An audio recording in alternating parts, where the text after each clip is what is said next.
Are you ready to get one or several dental implants to replace missing teeth?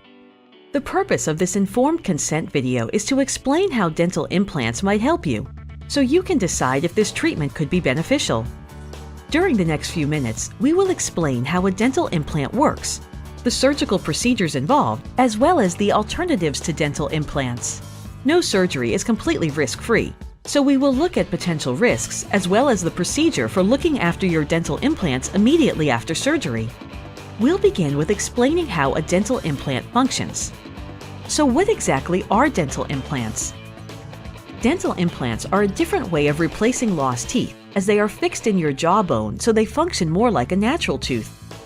Implants can be used to replace a single tooth.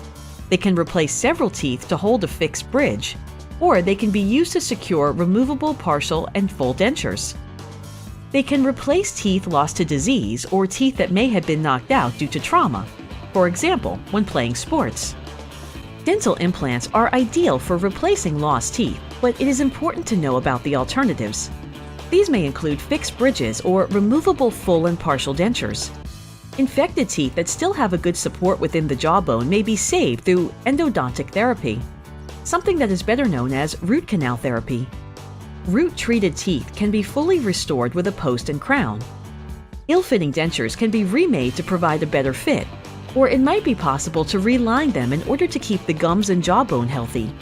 Missing teeth should always be replaced, as otherwise the remaining teeth may move, causing the bite to collapse.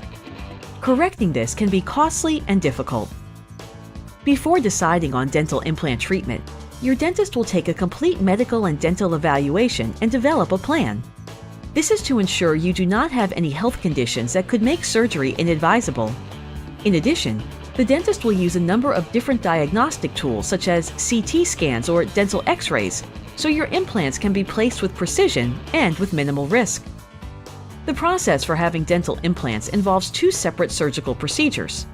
The initial surgery is to place the implant post in the jawbone and is usually carried under a local anesthetic.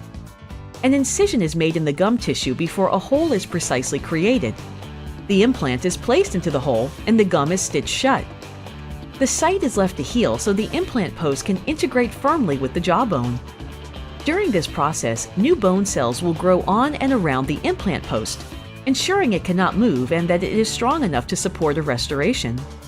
To assist healing, dental appliances should not be worn for the first few days after surgery, as it is important not to put pressure on the site. If you must use the appliance right away, it might be possible to adjust it so it does not touch the implant site, thus avoiding placing pressure on the implant. The second surgical procedure is shorter and takes place between 3 and 8 months later, at which stage the implant will be exposed and evaluated.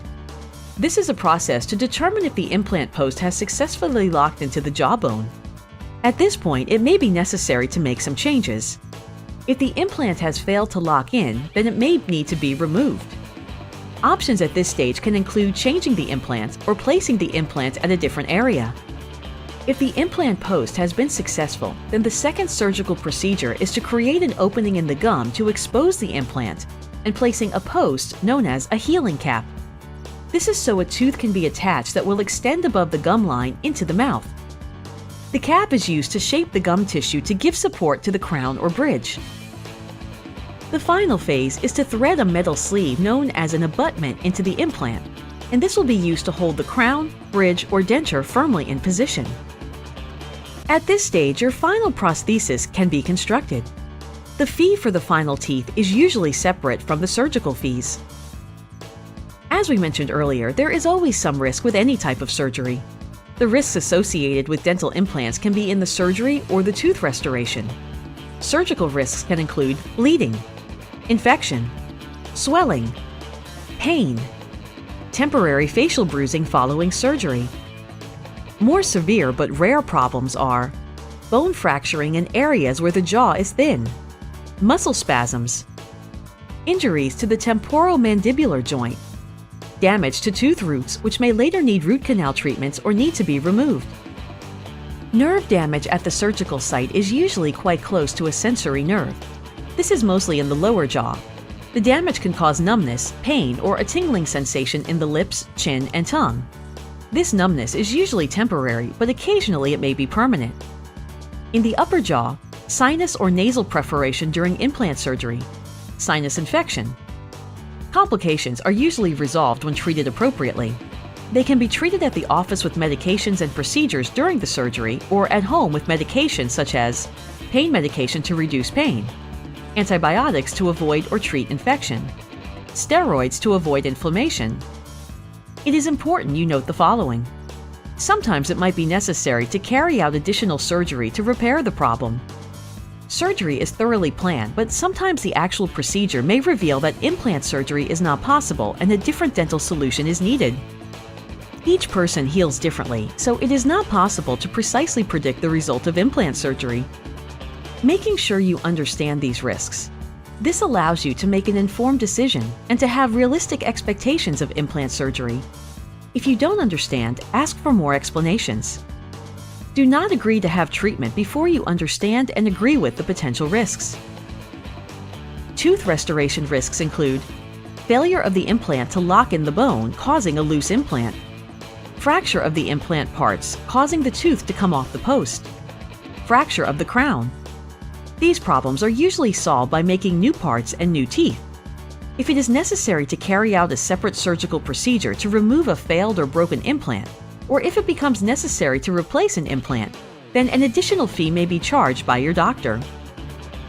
Recovery after oral surgery can be improved through following the instructions given to you for post-operative care. Taking care of the surgical area will help promote optimum healing. You'll be provided with written instructions, and it is helpful to make sure they are handy in the days following surgery. If you are ever unsure about any of the instructions or are concerned that healing may not be proceeding normally, then please call your dentist. If your surgery involves IV sedation or a sedative, you may feel lightheaded or a little faint immediately after surgery, so make sure you are accompanied by an adult who can drive you home. Plan to take it easy for the first day or two after surgery, and do not operate any machinery or drive for the first 24 hours. Side effects can include localized facial bruising, swelling in the mouth or on the side of the face, stiffness or soreness of the face. Bleeding should not be uncontrolled, and if it seems heavy or fails to stop within a few hours, then please contact us for help and advice. You will be provided with detailed written instructions on how to deal with any discomfort. This may include ice packs to help reduce the swelling, pain medication to help with any discomfort, and methods for controlling bleeding. If you feel any excessive discomfort, then please contact us for advice. Long-term success of dental implants relies on good oral hygiene. It is important to regularly brush and floss the implants and to return to your dentist for checkups and cleanings. If any of the information in this video is not clear, or if you have further questions, then please don't hesitate to ask. As part of the informed consent process, you will be given a surgical consent form to read and sign for the implant surgery just described. Before you sign, it is important to make sure you understand all the procedures involved, as we want you to be able to make an informed decision about your treatment.